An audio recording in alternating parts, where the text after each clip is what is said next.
मैं इस शहर में नया था। किराए का मकान तलाशते तलाशते थक चुका था। हर जगह प्रयास किया, लेकिन कोई स्थान नहीं मिला। अंत में मेरे एक मित्र ने मुझे एक मकान का पता सुझाया। वहां एक विधवा महिला अकेली रहती थी। लोग उसके बारे में विभिन्न प्रकार की गलत अफवाहें फैलाते थे, इसलिए कोई भी उसके घर में किराए पर रहना नहीं चाहता था। मैंने मित्र की बात सुनी और निर्णय ले लिया कि मैं उसी मकान में रहूंगा। जब मैंने उस घर के दरवाजे पर खटखटाया और दरवाजा खुला, तो सामने खड़ी महिला को देखकर मैं स्तब्ध रह गया। मैं वहीं रुक गया, क्योंकि वो तो मैं चुपचाप फैक्ट्री के द्वार के निकट बैठा था। यहाँ मेरी नई नौकरी लगी थी, वेतन भी ठीक ठाक था, लेकिन रहने के लिए कोई जगह नहीं थी। समझ नहीं आ रहा था कि अब क्या करूं। मेरे साथ मेरा परिवार नहीं था और इसी कारण कोई भी मुझे एक अकेले युवक को मकान किराए पर देने को तैयार नहीं था। यह शहर मुझे पूरी तरह अपरिचित और खाली लग रहा था। काफी देर तक वहीं बैठा विचार करता रहा। फिर थककर भोजन के लिए एक ढाबे में चला गया। आखिर भूख इंसान को हर स्थिति में आगे बढ़ने पर विवश कर देती है। मैं ढाबे में बैठा ही था कि वहां काम करने वाला एक लड़का मेरे पास आया और भोजन का ऑर्डर पूछने लगा। मैंने भोजन मंगवाया और जैसे ही बैठा, अचानक मुझे ऐसा लगा कि कोई मुझे ध्यान से देख रहा है।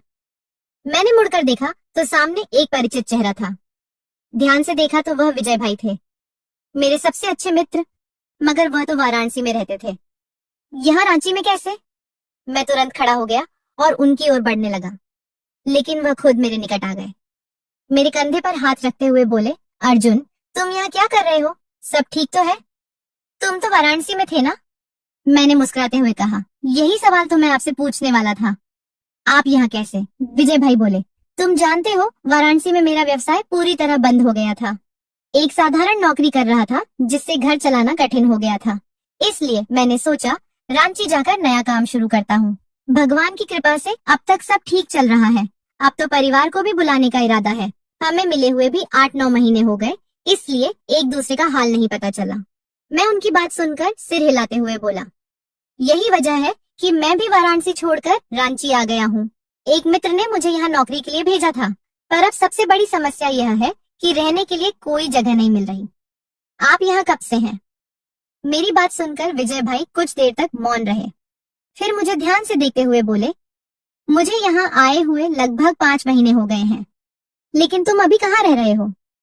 मैं सिर हिलाते हुए बोला, मेरा सामान तो फैक्ट्री में ही रखा है, वहीं दिन भर काम करता हूँ। सोने की कोई जगह नहीं है, इसलिए बहुत परेशान हूँ। अकेला आया हूँ और कोई भी किराए पर मकान देने को तैयार नहीं है। वाराणसी में तो फिर भी थोड़ी छूट मिल जाती थी, मगर रांची में तो बिल्कुल नहीं। मेरी बात सुनकर विजय भाई बोले, आओ बैठकर बात करते हैं। बताओ काम कैसा चल रहा है और वेतन वगैरह कितना मिलता है। मैं उनके साथ मेज पर बैठ गया।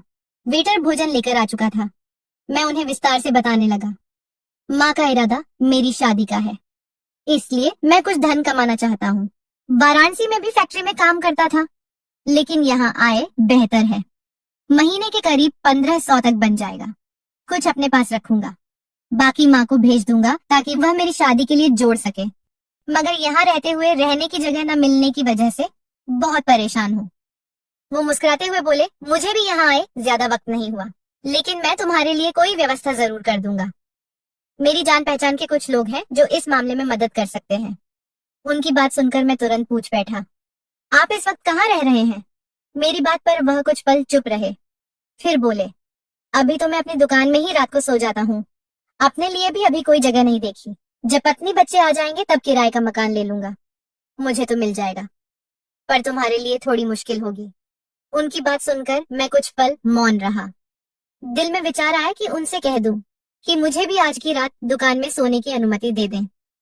लेकिन जब उन्होंने खुद यह बात नहीं कही तो मैंने भी उन्हें परेशान ना करने का फैसला किया। हम दोनों साथ भोजन कर रहे थे। भोजन के बाद वह जबरदस्ती बिल देने लगे, पर मैंने मना कर दिया। पैसे चुकाकर हमने एक दूसरे के नंबर ले लिए, क्योंकि पुराने नंबर दोनों के ही बंद हो चुके थे। विदा होते वक्त उन्होंने मेरा हाथ थामा और बोले, मैं जल्द ही तुमसे संपर्क करूंगा। मेरे पास अक्सर लोग आते रहते हैं, तुम्हें रहने की जगह जरूर मिल जाएगी। मैं उनके कंधे पर हाथ रखते हुए बोला, भाई साहब, जितनी जल्दी हो सके मेरी मदद कर दीजिए, वरना आज रात तो मुझे फुटपाथ पर ही सोना पड़ेगा। यह बात मैंने जानबूझकर कही थी। उम्मीद थी कि शायद उनके दिल में दया आ जाए और वह खुद ही अपनी दुकान में रुकने की अनुमति दे दे। लेकिन लगता था कि उनका ऐसा कोई इरादा नहीं था। कुछ देर बाद वह मुझसे विदा लेकर चले गए और मैं मौन होकर होटल के पास एक बेंच पर बैठ गया। कल से मुझे फैक्ट्री में काम शुरू करना था। पूरा दिन तो वहां बीतेगा, मगर रात की चिंता मुझे खाए जा रही थी। होटल में रहना अब संभव नहीं था। आय इतनी नहीं थी।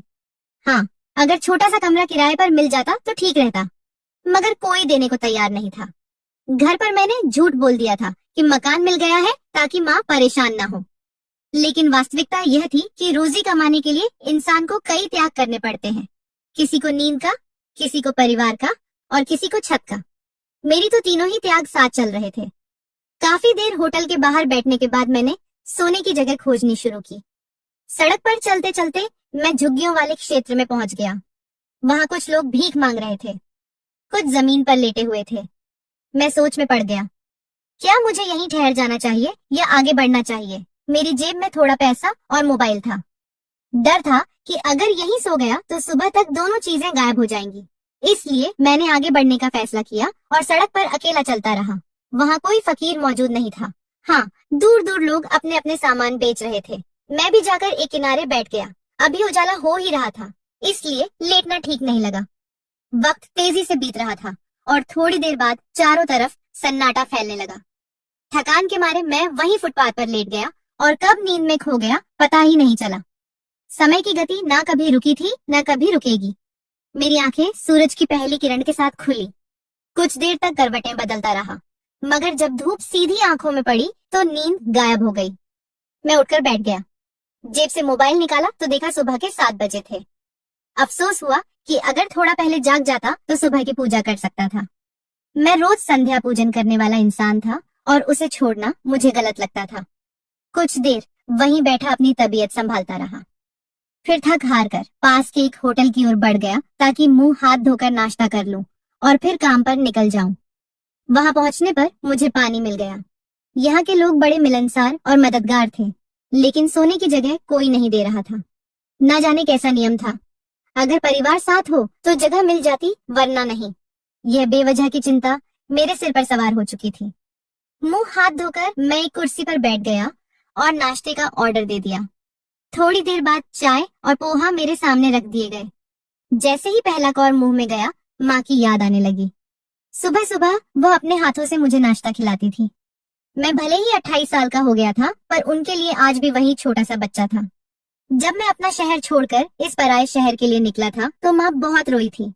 तेरे बिना घर सुना हो जाएगा, उन्होंने कहा था। मैं चुप था, क्योंकि मेरे पास कोई जवाब नहीं था। मैं मजबूर था। काम के लिए इंसान को बहुत कुछ छोड़ना पड़ता है, अपना घर, अपना शहर, यहाँ तक कि अपनी माँ भी। नाश्ता करने के बाद मैं सीधा फैक्ट्री की ओर चल पड़ा। फैक्ट्री का समय 9 बजे का था, लेकिन मैं 8 बजे ही निकल गया। वहां पहुंचते पहुंचते आधा घंटा लग गया और फिर आधा घंटा बाहर बैठकर इंतजार करना था, क्योंकि 9 बजे से पहले किसी वर्कर को अंदर जाने की अनुमति नहीं थी। लंबा सफर तय करके जब मैं फैक्ट्री पहुंचा तो घड़ी में 8:30 बज रहे थे। चौकीदार ने मुझे रोक दिया। कंपनी ठीक 9 बजे खुलेगी, तब तक यहीं बैठो। मैं चुपचाप दरवाजे के पास बैठ गया। वह मुस्कुराते हुए बोला, तुम पहले ऐसे वर्कर हो जो इतनी पाबंदी से आए हो, लेकिन यह सब शुरू का जोश होता है। जैसे जैसे दिन बीतेंगे सबको समझ आ जाएगा और फिर लोग देर से आने लगते हैं। मैनेजर, ठेकेदार और मजदूर सब अक्सर देर से पहुंचते थे। कई बार मालिक खुद फैक्ट्री आ जाते हैं और जब देखते कि ठेकेदार या मजदूर नहीं पहुंचे हैं तो सबकी अच्छी तरह से खोजबीन करते हैं। उस आदमी ने मेरी तरफ देखकर कहा, तुम बहुत ईमानदार हो, मैं तुम्हारे बारे में मालिक से जरूर बात करूंगा। उसकी बात सुनकर मैंने कोई जवाब नहीं दिया। मुझे पूरा यकीन था कि वह यह तारीफ सिर्फ किसी स्वार्थ या लालच में कर रहा है, लेकिन मेरा उसे कुछ देने का कोई इरादा नहीं था। मैं चुपचाप बैठा फैक्ट्री का दरवाजा देख रहा था और मन ही मन यही प्रार्थना कर रहा था कि मुझे रहने के लिए कोई जगह मिल जाए। फुटपाथ पर रहना मेरे लिए बहुत मुश्किल हो गया था। वक्त तेजी से बीत रहा था। आधा घंटा गुजर गया और जैसे ही दरवाजा खुला मैं अंदर चला गया। सीधे अपने लॉकर की तरफ गया। हर मजदूर को एक लॉकर दिया गया था जिसमें वह अपना जरूरी सामान रख सकता था, क्योंकि मेरा सामान थोड़ा ज्यादा था, इसलिए मुझे 3 लॉकर दिए गए थे। मजबूरी में ठेकेदार ने मेरी काफी मदद की थी। मैंने कपड़े निकालकर मशीन के पास रखे और वॉशरूम जाकर कपड़े बदल लिए। फिर अपने विभाग की ओर बढ़ गया। मेरा पहला दिन था, इसलिए मैं कोई गलती नहीं करना चाहता था। मुझे नहीं मालूम था कि मुझे किस मशीन पर लगाया जाएगा, लेकिन काम की हर बारीकी मैं अच्छी तरह जानता था। कुछ ही देर में फैक्ट्री का काम शुरू हो गया। कुछ लोगों ने मुझे अपनापन दिखाते हुए नमस्ते की, जबकि कुछ ने मुझे नजरअंदाज करते हुए अपने काम में ध्यान लगाया। मैं बस ठेकेदार का इंतजार कर रहा था। यह नौकरी मुझे मेरे एक मित्र ने दिलवाई थी, जो इसी शहर में रहता था और ठेकेदार का अच्छा जानकार था। करीब 10 बजे ठेकेदार आया तो मैं तुरंत अपनी जगह से खड़ा हो गया। उसने मुझे नजरअंदाज करते हुए बाकी मजदूरों से बात की, किसी को समझाया, किसी को डांटा और किसी से हंसकर बात की। करीब आधे घंटे बाद वह मेरी तरफ आया और बोला, शाबाश, चौकीदार ने बताया कि तुम बहुत वक्त के पाबंद हो, लेकिन देखो, लॉकर के पास तुम्हें मेरी मौजूदगी के बिना जाने की अनुमति नहीं है।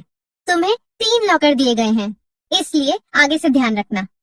मालिक की तरफ से फोन आया था। उन्होंने तुम्हें कैमरे में देखा है। इस तरह की हरकत पर चोरी का शक भी हो सकता है। मैं तुरंत बोला, माफ कीजिए, आज मेरा पहला दिन है, मुझे नियमों की जानकारी नहीं थी, कृपया आप मुझे नियम समझा दीजिए। वह सिर हिलाते हुए बोला, यहाँ कोई खास नियम नहीं है, बस इतना ध्यान रखना कि आगे कोई परेशानी ना हो।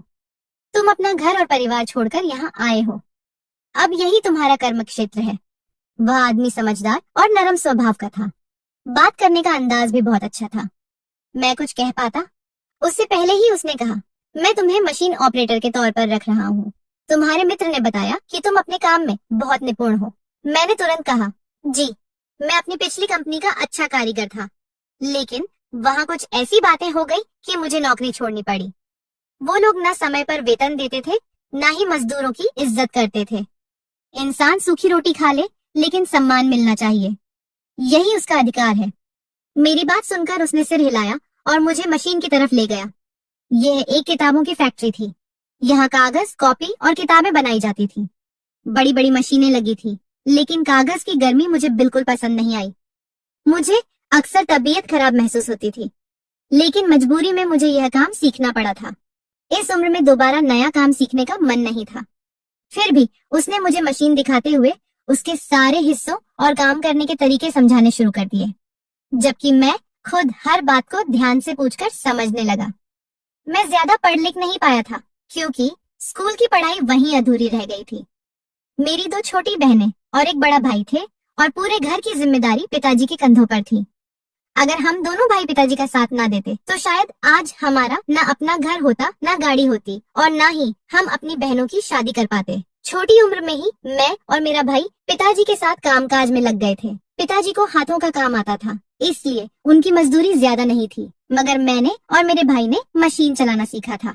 शुरू से ही हमारा झुकाव बड़े कामों की तरफ था और इसी वजह से आज हम दोनों कामयाब हो चुके थे। मेरा भाई पुणे में एक बड़ी कंपनी में मशीन ऑपरेटर था। उसका पद मुझसे ऊंचा था, पर हमारी आदत थी कि हम कभी एक ही जगह साथ काम नहीं करते थे, क्योंकि हमारी आपस में बिल्कुल नहीं बनती थी। अक्सर झगड़ा हो जाता, लेकिन जब कोई हमारे खिलाफ होता तो हम एक दूसरे का साथ कभी नहीं छोड़ते थे। मेरी मेहनत देखकर ठेकेदार बहुत प्रभावित हुआ। उसने मेरे सिर पर हाथ फेरते हुए कहा, तुम कम उम्र के हो, लेकिन बहुत मेहनती लगते हो। उम्मीद है तुम इस काम को समझदारी से करोगे।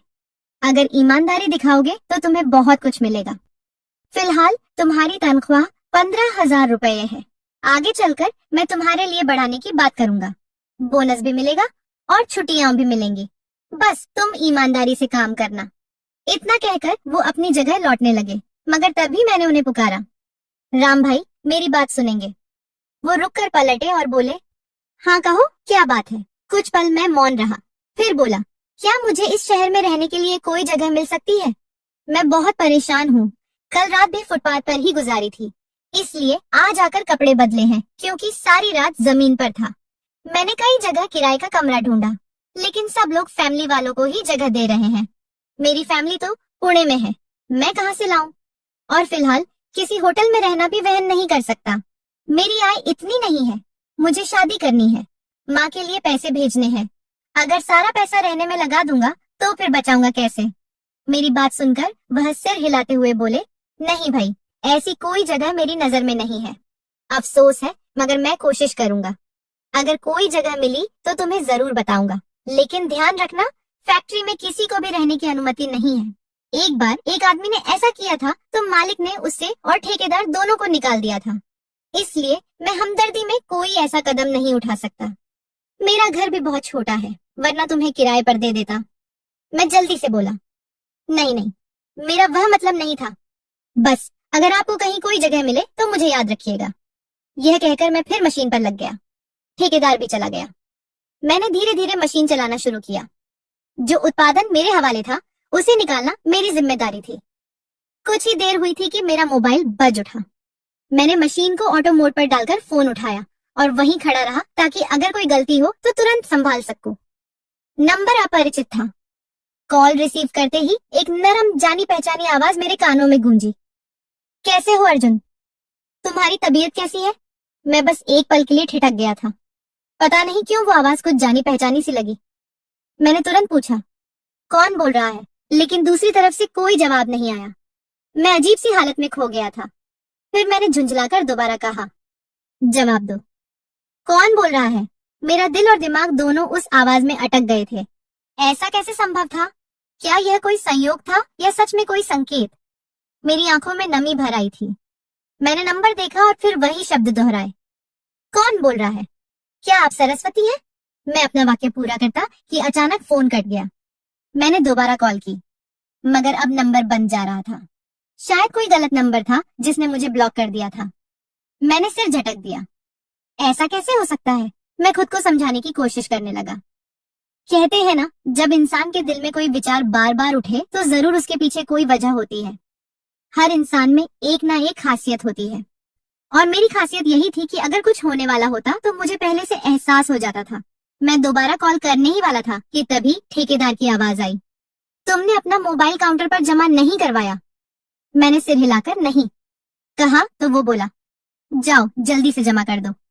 काम के वक्त मोबाइल रखना मना है। मैंने हाँ में सिर हिलाया और काउंटर की ओर बढ़ गया। लेकिन दिमाग में वही आवाज गूंज रही थी। शायद मेरा वहम था। मैं खुद को तसल्ली दे रहा था, पर जब तक इंसान को यकीन ना हो जाए उसे चैन नहीं मिलता। काउंटर के पास जाकर मैंने अपनी माँ को फोन लगाया। पहली ही घंटी में उन्होंने रिसीव किया और हेलो कहा। लेकिन इससे पहले मैं बोला, माँ, पिताजी और भैया सरस्वती की खबर पर गए थे। वो गहरी सांस लेकर बोली, हाँ, तुम्हारे जाने के बाद वो दोनों वहीं गए थे। तुम जानते हो, तुम्हारे पापा लाख कोशिश करें लेकिन वह बात भूल नहीं पाते। मैं कुछ और सुनता। इससे पहले ही मैंने राम राम कहा और फोन रख दिया। शायद यह मेरा वहम था। एक जैसी आवाज कई लोगों की हो सकती है। मैंने सिर झटककर मोबाइल काउंटर पर जमा किया और फिर अपने काम में लग गया। मुझे क्या पता था कि रांची आने के बाद जिंदगी एक नया मोड़ लेने वाली है। पूरा दिन काम में बीत गया। रात के 10 बजे काम खत्म हुआ तो मैं बाहर निकल आया। तभी चौकीदार ने रोक लिया। उसे देखकर न जाने क्यों मुस्कान आ गई। वो बोला, आप बहुत मेहनती इंसान हैं। इस वक्त तक कोई नहीं रुकता। मैंने जेब से 100 का नोट निकालकर उसकी जेब में रखते हुए कहा, मेहनत से कमाओ, क्योंकि भगवान मेहनती को कभी खाली नहीं लौटाता। मीठी बातें करके पैसे लेना अच्छी बात नहीं। और बिना कुछ और कहे मैं आगे बढ़ गया। कुछ बातें ऐसी होती हैं जो दूसरों को समझाना जरूरी होता है। ये हमारा फर्ज है। फिर मैं उसी होटल पर गया जहाँ कल रात भोजन किया था। फैक्ट्री से हमें दोपहर का भोजन मिलता था, रात का नहीं। भोजन खाकर मैं सोच में पड़ गया। अगर रोज बाहर से खाऊंगा तो खर्चा बढ़ेगा, जो मैं बर्दाश्त नहीं कर सकता। चलते चलते मैं अपने ठिकाने पर पहुंचा। दिमाग में पूरे दिन की बातें घूम रही थी। कुछ साथी बहुत अच्छे थे, लेकिन कुछ मुझसे जलने लगे थे। उनका कहना था कि मुझे ज्यादा वेतन मिल रहा है, जबकि वह 10 साल से काम कर रहे हैं। मैं चुप रहा और अपने काम में लगा रहा, लेकिन रात की वह फोन कॉल मुझे बार बार परेशान कर रही थी। मैंने फिर मोबाइल निकाला, नंबर देखा, बिल्कुल अपरिचित था। फिर भी कॉल की पर मोबाइल बंद था। मैंने सिर झटककर आंखों पर हाथ रखे और खुद से कहा, शायद यह मेरा भ्रम था। मरे हुए लोग जिंदा नहीं होते। इतना सोचकर मैं मौन से गहरी नींद में डूब गया। मुझे क्या पता था कि वाकई किस्मत अब करवट लेने वाली है। पूरी रात अजीब सी बीती। कभी गाड़ियों की आवाज, कभी किसी आहट से नींद टूटती रही। सड़क पर सोना डरावना था, लेकिन जो मुश्किल आई थी उसका सामना मुझे ही करना था। अगली सुबह सूरज की किरणों से नींद खुली। मैंने मोबाइल उठाकर देखा, सुबह के 8 बज रहे थे। मैंने बिना सोचे समझे विजय भाई को कॉल मिलाया। रात भर बेचैनी जो रही थी, मच्छरों के काटने और सड़कों पर गाड़ियों की आवाजों से मैं बेचैन हो उठा था। दिल में बस एक ही डर बार बार धड़क रहा था, कहीं कोई मेरी जेब से पैसे ना निकाल ले या मेरा मोबाइल फोन ना चुरा ले। अगर ऐसा हो गया तो मैं क्या करूंगा। मेरी पहली घंटी पर ही विजय भाई ने फोन उठा लिया था। वो हेलो कहते, इससे पहले ही मैंने नमस्ते किया और उनका हालचाल पूछा। उनकी आवाज भारी और थकी हुई लग रही थी। बोले, मैं तुम्हें ही फोन करने वाला था। दरअसल मेरी नजर में एक जगह आई है, आज शाम तुम मुझसे मिल लो, मैं तुम्हें उसकी पूरी जानकारी दे दूंगा। अभी अभी उठा हूँ और दुकान भी खोल ली है। मैंने ठीक है कहकर फोन बंद कर दिया और मन ही मन निश्चय कर लिया कि चाहे जिस घर में पानी या बिजली की सुविधा हो या ना हो, मैं वहीं गुजारा कर लूंगा, क्योंकि मुझे अब बस एक ठिकाने की जरूरत थी। घर पर सबको यही बताया था कि मुझे घर मिल गया है, लेकिन अंदर ही अंदर मैं जानता था कि यह सच नहीं था। सड़क पर चलते हुए मेरे दिल में डर और उम्मीद दोनों ही चल रहे थे। होटल पहुंचकर मैंने हाथ मुंह धोया, नाश्ता किया और तुरंत अपनी माँ को फोन किया। कल जितनी जल्दबाजी में उनसे बात हुई थी, मुझे यकीन था कि वह सारा दिन परेशान रही होंगी। मेरी पहली घंटी पर ही उन्होंने कॉल उठा ली और मैं कुछ कहता उससे पहले ही वह बोली, कैसे हो बेटा, एक काम करो, तुम वापस आ जाओ। तुम्हारे बारे में मुझे अच्छा महसूस नहीं हो रहा, लगता है कुछ बुरा होने वाला है। मैंने तुम्हारे बारे में अच्छा सपना भी नहीं देखा। मैंने मुस्कुराकर कहा, माँ प्लीज, मैंने आपको इसलिए फोन नहीं किया कि आप मुझे तनाव दें, बस आपसे थोड़ी सुकून भरी बातें करनी थी, आपकी तबीयत पूछनी थी। आप ठीक है ना, घर पर सब खैरियत है? माँ ने जवाब दिया, हाँ यहाँ सब ठीक है, बस मुझे तुम्हारी बहुत फिक्र लगी हुई है। मेरा दिल कह रहा है कि मेरा बेटा ठीक नहीं है। अगर कोई बात है तो मुझे बता दो, मैं कोई ना कोई हल निकाल लूंगी। तुम ठीक घर में रह रहे हो ना, क्योंकि मैंने तुम्हारे लिए अच्छा सपना नहीं देखा। मैं तुरंत बोला, जी माँ सब ठीक है। आपको तो मालूम है, चौकीदार और ठेकेदार सबसे मेरी अच्छी जान पहचान हो गई है और कुछ मजदूरों से भी दोस्ती हो गई है। और हाँ, विजय भाई भी यही कारोबार कर रहे हैं, उनसे भी मुलाकात हो गई है। हम दोनों अब लगातार संपर्क में हैं। ये सुनकर माँ कुछ शांत हो गई और इधर उधर की बातें करने लगी। लगभग 15 मिनट तक हम माँ बेटे ने बातें की। फिर मैं काम पर देर हो रही थी, इसलिए निकल गया। फैक्ट्री पहुंचा तो आज मुझे 10 मिनट की देरी हो गई थी। जल्दी जल्दी अंदर जाने ही वाला था कि चौकीदार ने मेरा हाथ पकड़ लिया और बोला, कल आपने मुझे एक बात समझाई थी, आज मैं आपको एक बात समझाना चाहता हूँ। जो लोग अपने काम से मोहब्बत करते हैं, काम भी उनसे मोहब्बत करता है। अगर आप पहले दिन ही लेट आने लगेंगे तो याद रखिए, यहाँ बाकी सबकी तो इज्जत है, पर आपकी सबसे कम रह जाएगी। यह कहकर वो अपनी जगह लौट गया। मैं हल्के से मुस्कुराया और अंदर चला गया। आज मुझे कपड़े बदलने नहीं थे, इसलिए सीधा अपनी मशीन पर पहुंचा और काम शुरू कर दिया। वक्त धीरे धीरे गुजरता गया और पूरा दिन अपने हिसाब से बीत गया। रात के करीब 10 बजे काम खत्म कर मैं होटल की तरफ बढ़ा। दिल में उम्मीद थी कि आज विजय भाई से मिलकर रहने की जगह मिल जाएगी। रोज रोज फुटपाथ पर सोना अब संभव नहीं था। लंबा सफर तय करके होटल पहुंचा तो शुक्र था कि विजय भाई अभी नहीं आए थे। मैंने भोजन ऑर्डर किया और मौन से बैठकर मन ही मन भगवान से प्रार्थना करने लगा कि आज रहने के लिए कोई ठिकाना मिल जाए, क्योंकि अब मैं सच में बहुत परेशान हो गया था। लगभग 10 मिनट बाद मैंने देखा कि सामने से विजय भाई आ रहे थे और उनके साथ एक छोटा बच्चा भी था। मैं तुरंत खड़ा हो गया, उनसे गले मिला और बच्चे के सिर पर प्यार से हाथ फेरा। उन्होंने कुर्सी खींचकर बैठते हुए पूछा, कैसा चल रहा है, कामकाज सब खैरियत है? मैंने मुस्कुराते हुए कहा, जी भगवान की कृपा से सब ठीक है, बस रहने की जगह मिल जाए तो बहुत अच्छा हो जाएगा। रोज फुटपाथ पर सोना पड़ता है, नींद पूरी नहीं होती और हमेशा डर लगा रहता है कि कहीं चोरी न हो जाए। सुना है रांची में बहुत चोरियां होती हैं। वो हल्के से मुस्कुराए और बोले, यह बात तुमने बिल्कुल सही कही। पहले ही दिन मेरा मोबाइल और बटुआ चोरी हो गया था। भगवान की कृपा थी कि दुकान में दूसरा फोन और पैसे रखे थे, वरना बहुत मुश्किल हो जाती। उनकी बातें सुनकर मैंने अफसोस से सिर हिलाया। फिर वह बोले, मैंने तुम्हारे लिए जगह का इंतजाम तो कर लिया है, लेकिन एक बहुत बड़ा मसला है। मैं तुरंत बोला, कितना भी बड़ा मसला क्यों ना हो, बताइए विजय भाई, मुझे हर हाल में मंजूर है। चाहे पानी की दिक्कत हो, बिजली का मसला हो या गैस का, मैं हर तरह की परेशानी झेलने के लिए तैयार हूँ। बस मुझे रहने के लिए जगह दे दो। मेरी बात सुनकर विजय भाई कुछ देर तक चुप रहे, फिर मुझे देखते हुए बोले, इंसान हालात से बहुत मजबूर हो जाता है।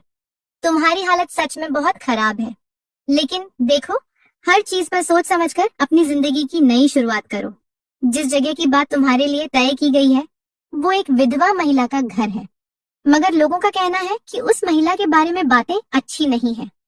कहा जाता है उसने किसी का कत्ल किया था और अपने पति को छोड़कर कहीं भाग गई थी। अब उसके सिर पर किसी मर्द का साया नहीं है। कई बार उसने अपना घर किराए पर देने की कोशिश की, लेकिन कोई भी वहां रहना नहीं चाहता। बेचारी बहुत मजबूर है, लेकिन लोग उसे देखकर डर जाते हैं, अपनी जान का खतरा समझते हैं। ऐसी महिलाओं से सब दूर ही रहते हैं। ऊपर से उसके घर में कोई मर्द नहीं है। अब तुम खुद फैसला कर लो। अगर तुम्हें इसमें कोई दिक्कत नहीं है तो मैं तुम्हारी बात उससे करवा देता हूँ। महीने का किराया 6,000 रुपए होगा। एक कमरा, बाथरूम, छोटा सा किचन और छोटा सा बरामदा। तुम्हें वहाँ पढ़ाने के लिए छात्र भी मिल जाएंगे। बस किराया समय पर उस महिला को देना होगा। विजय भाई की बात सुनकर मैं कुछ देर के लिए मौन हो गया। यह शहर मेरे लिए नया था, यहाँ के लोग भी अपरिचित थे। अगर उस महिला ने मुझे किसी मुसीबत में फंसा दिया तो मैं क्या करूंगा? कुछ देर सोचने के बाद मैंने उनकी ओर देखा और कहा, अच्छा ठीक है, जितनी भी परीक्षा मेरे हिस्से में आनी है वह आकर ही रहेगी। आप उस महिला को मेरी तरफ से हाँ कह दीजिए। मैं किराए का घर लेने के लिए तैयार हूँ। अब मुझसे सड़क पर नहीं सोया जाता। मेरा सारा सामान फैक्ट्री में रखा है। मेरे पैसे और मोबाइल हर वक्त जेब में रहते हैं। बहुत परेशानी हो रही है। घर पर भी मैंने झूठ बोल दिया है कि मैं किराए का घर ले चुका हूँ। माँ कई बार वीडियो कॉल पर घर दिखाने की जिद कर चुकी है। अब मैं क्या करूँ? मेरा उस महिला से क्या लेना देना होगा? हम बस एक छोटा सा अनुबंध बना लेंगे जिसमें लिखा होगा कि मैं उसे किराया दूंगा और अपनी मर्जी से रहूंगा। उसका मुझसे कोई संबंध नहीं होगा। विजय भाई बोले, हाँ वैसे भी उस बेचारी को बेवजह बदनाम किया गया है। वह खुद कहती है कि उसने कोई कत्ल नहीं किया। उसका केस अभी चल रहा है। जब जुर्म साबित होगा तभी असली अपराधी का पता चलेगा। फिलहाल तो उसने सब कुछ बंद कर रखा है। उनकी बातें सुनकर मैं तुरंत बोला, तो चलिए अभी वहीं चलते हैं। सुबह मैं फैक्ट्री से सामान ले लूंगा। पैसे वगैरह देखकर मैंने कहा, मैं रात यहीं बसर कर लूंगा। मेरी बात सुनकर वह बोले, अभी नहीं, तुम दिन में वहां जाओगे। रात के वक्त तुम्हें घर नहीं देंगे। बहुत अड़ियल महिला है। इस बार उस पर बस इल्जाम है, वरना वह महिला बहुत ही ऊंचे चरित्र की है। पूरा मोहल्ला कहता है कि उसके जैसी सच्चरित्र महिला कहीं और नहीं देखी गई। हमेशा सिर ढककर रहती है, किसी पराये मर्द के सामने कभी नहीं आती। बस मजबूरी में तुम्हें अपने घर जगह दे रही है, वरना वह भी किसी परिवार को ही देना चाहती थी। उनकी बात सुनकर मैं चुप हो गया। भाग्य की रफ्तार न कभी थमी है न कभी थमेगी। पूरी रात जैसे तैसे गुजार दी। अगली सुबह नई उम्मीदों के साथ रोशन हुई। मैं उसी महिला के घर जाना चाहता था, लेकिन विजय भाई ने फोन करके ताकीद की थी, 2 बजे तक आ जाना, वह तुमसे मिलेंगी। मैं फैक्ट्री चला गया और करीब 2 बजे जब ठेकेदार आया तो मैं अपनी अर्जी लेकर उसके सामने पेश हो गया। वो बहुत अच्छा इंसान था। उसने तुरंत ही अनुमति दे दी। ठीक 2 बजे मैं उस विधवा महिला के मकान तक पहुंच गया। दिल में डर भी था कि कहीं कोई मसला ना हो जाए, मगर उम्मीद थी कि सब ठीक रहेगा। मुझे इन बातों में नहीं पड़ना था। मुझे तो बस अपनी नौकरी चाहिए थी। मैंने दरवाजे पर खटखटाया तो अंदर से आवाज आई, ठहरो आ रही हूँ। उस आवाज को सुनकर मैं एक पल को थम गया। दरवाजा खुला तो मेरी नजर उस पर पड़ी। सिर पर पल्लू ओढ़े सादगी में लिपटी हुई वो महिला। मैं फटी आंखों से उसे देखता रह गया। ऐसा लगा जैसे आसमान मेरे सिर पर गिर पड़ा हो, जमीन पैरों तले से निकल गई हो। यह कोई चमत्कार था या मेरी आंखों का धोखा? मेरे सामने एक मरा हुआ इंसान जिंदा खड़ा था। मेरे मुंह से धीरे धीरे निकला, आप जिंदा हैं?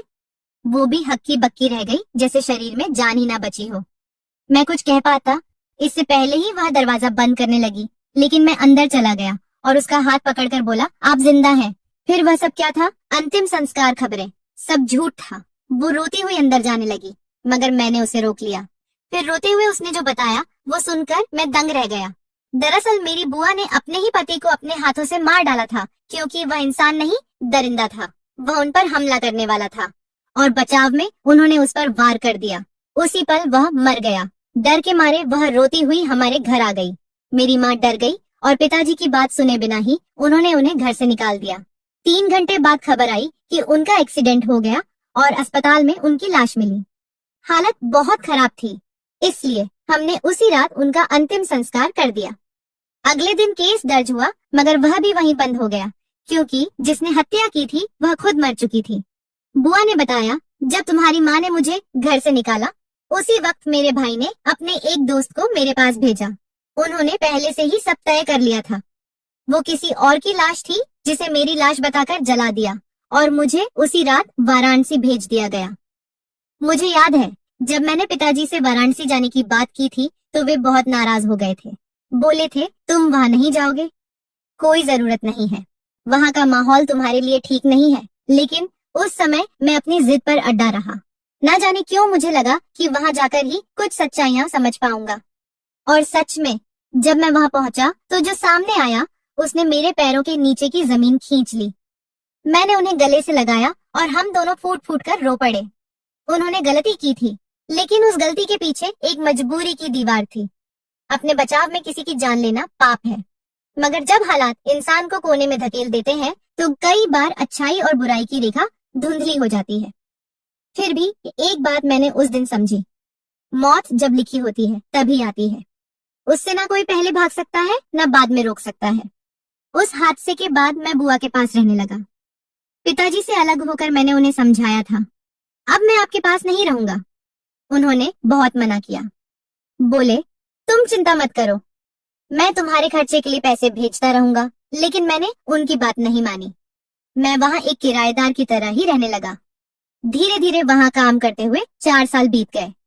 अब जिंदगी कुछ पटरी पर आई थी। माँ चाहती थी कि मैं शादी कर लूं, लेकिन मैंने साफ कह दिया, मैं रांची में ही रहूंगा। माँ, यही मेरी दुनिया है। हम 3 भाई हैं, एक माँ पिताजी के पास और दूसरा बुआ के साथ। सब अपनी अपनी जिम्मेदारियां निभा रहे हैं। जिंदगी ने सिखाया है कि रिश्तों की असली कीमत वही समझता है जो वक्त के तूफानों से गुजरा हो। इंसान को हमेशा अपने रिश्तों की कदर करनी चाहिए, क्योंकि जब बुरा वक्त आता है तो वही रिश्ते हमारे साथ खड़े होते हैं। आज मुझे सुकून है कि मेरे पिताजी ने उस समय जो किया वह सही था। उन्होंने अपनी बहन को बचाया, उसकी इज्जत को सुरक्षित रखा। गलतियां इंसान से होती हैं, लेकिन रिश्तों की नीयत अगर साफ हो तो ईश्वर भी माफ कर देता है। आखिर में मैं बस यही कह सकता हूँ, खून का रिश्ता कभी पराया नहीं होता। समय चाहे जितनी दूरियां बना दे, लेकिन जब तक दिल में अपनापन जिंदा है तब तक हर रिश्ता अमर रहता है। तो दोस्तों, ये थी आज की कहानी। इस कहानी पर आपकी क्या राय है, कमेंट में जरूर लिखिए। अगर आपको कहानी पसंद आई हो तो वीडियो को लाइक करें, चैनल को सब्सक्राइब करें और बेल आइकन दबाकर ऑल पर सेट कर लें, ताकि नए वीडियो की सूचना आपको तुरंत मिल सके। धन्यवाद।